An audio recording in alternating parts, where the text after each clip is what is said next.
আসসালামু আলাইকুম guys.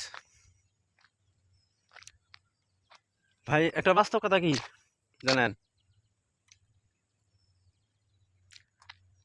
Blade যেটা দিয়ে নাকি আমরা নখ কাটি, তারপরে দ্বিতীয়তে ওইটা দিয়ে আবার কখনো আমরা চুল কাটার সময়ও ব্যবহার করি।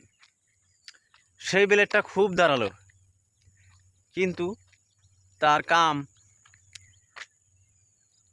চুলই কাটা যাবে, কিন্তু গাছ কাটা যাবে না।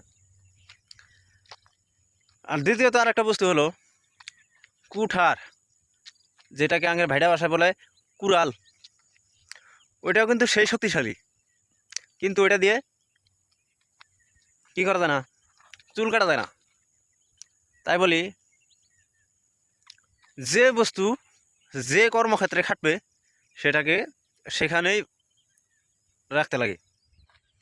তার চাইতে জায়গা চেঞ্জ করলে সেটার কোনো মূল্য থাকে না। তো আপনারা এই ভিডিওটা দ্বারা কী বুঝলেন অবশ্যই কমেন্ট করে বলবেন।